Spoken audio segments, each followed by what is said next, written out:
my name is Stephanie Wills, and this is EDL 854, Module 1, Communicating Who You Are. First, just going to talk a little bit about myself. I'm originally from Colorado. Right now, I'm living in Garden City. I was a single parent for many years, raising my son, Riley, and my daughter, Reagan.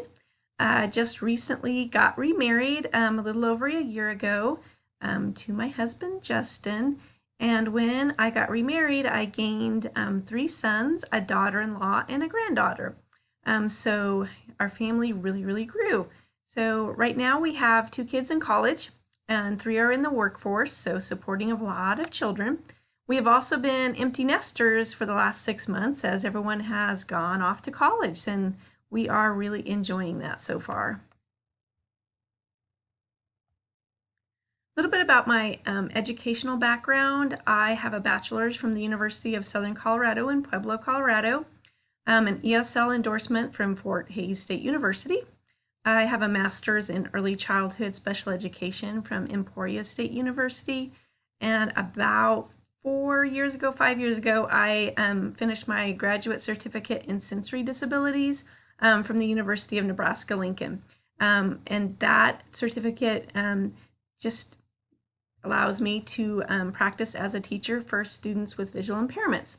And just a side note, part of that, the coursework for that was learning to read Braille, and so I can read Braille. I'm not real good at it, but I can do it, so kind of a side note. Professional information, I have been in education for 23 years. I've taught preschool, kindergarten, 1st grade, and 6th grade. For the last 15 years, I've been working at Russell Child Development Center in Garden City, Kansas, as an early interventionist. Russell Child Development Center is Part C special education.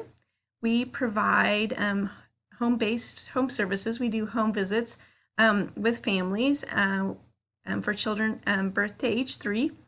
And our organization covers 13 western counties in Kansas. So we have a really large service area. And so I've been doing that for the last 15 years.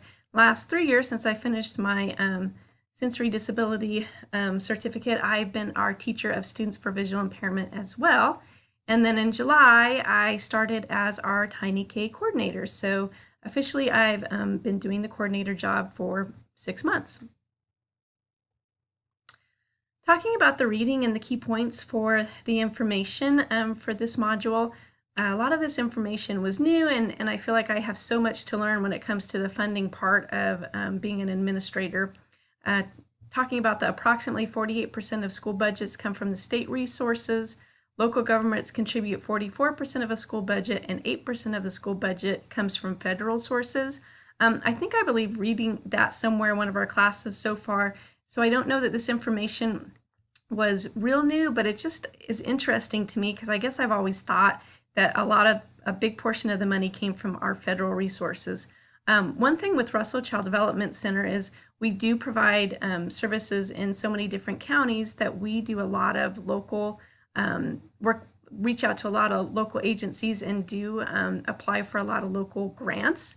So we get a lot of our funding from local agencies like United Way, Western Kansas Community Foundation, our county commissioners in each county, and other organizations that have grants. We do apply for those as well. Another thing that was talked about in our reading was school can refuse federal dollars if the state does not wish to participate in federal programs. Those federal programs were things like Title I, which I did not know that. I didn't know that you could not participate in that. I thought that was something that all schools participated in. The principal is responsible for developing school budgets, fundraising, and teacher salaries.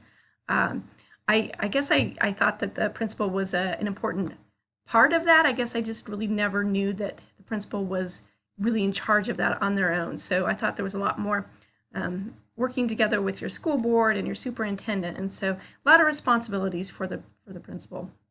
Another key point that I found was a principal must regularly meet with the superintendent and other district officials, which I think is very beneficial. And like I said before, I feel that it's important for that principal to have that work with other people, so it's not just on them. Like I said, I didn't realize that the principal is in charge of all those things. I thought they worked a lot with the superintendent and other district officials or the board.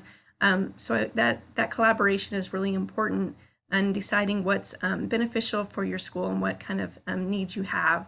And it kind of just made me think, and I know it's really not funding related, but kind of it is, especially when I'm thinking about our organization. A principal must be visible to the students. And when I'm thinking about students in this aspect, I'm also thinking about your stakeholders, your community. And where we cover 13 different counties, it's really important for us to be visible because we do get a lot of funds locally from each one of those counties. So being able to be visible with people and students in your communities and different organizations is really important. And so that's what it made me think of when I read that. The school income must be handled within regulations and rules.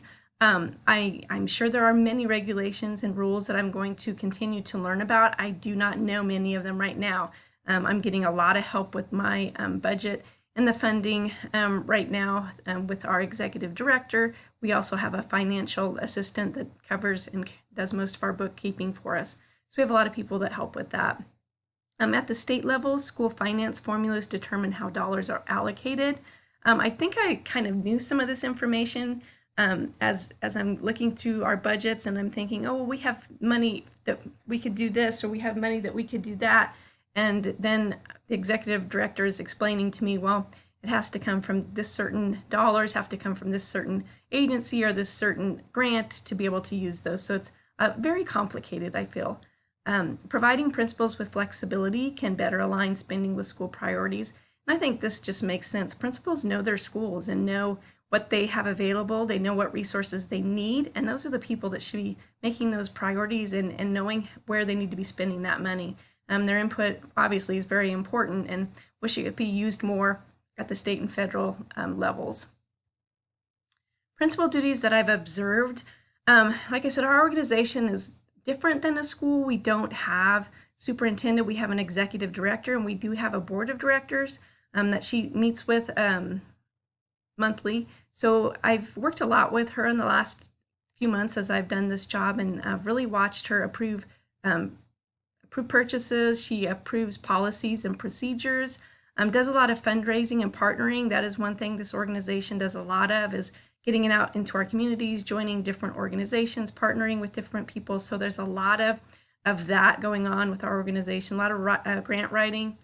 She works with the board of directors, conducting staff meetings. I'm not really sure what I haven't seen because these are the only things I know what she's doing. So I feel like she does a lot of work, and I've observed her doing a lot of different things in the last 6 months that I've had this job.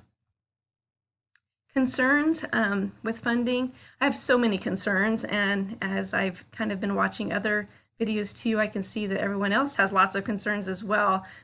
First one, just making sure I'm spending from the right budget when doing my budget, because I know there's a lot of rules to follow, and you can only take certain money from certain accounts to pay for certain things. So I know there's a lot of things that I need to know for that. Making sure I'm using RCDC funds in the most efficient way. How is that money going to be best served for our organization? I think that's really important. Am I making sure that my staff has the resources they need, and do I have the funds to provide them? So that's a real concern for me. And decreases in funding. What cuts will I have to make if we have decreases in funding, which I'm hoping we don't, but we'll see as we're continuing with our budget. And then staffing. Do I have the funds to recruit and maintain staffing? There's a lot of things to think about with that funding, where that money's going to go, and how I can provide quality services for my counties and my communities. And then am I giving the right information to the stakeholders? Am I sharing with them what I need to share? There's so much to learn as taking on this new responsibility, and I continue to learn, and I'm very excited to learn more through this class. And here are my references. Thank you for listening to my presentation.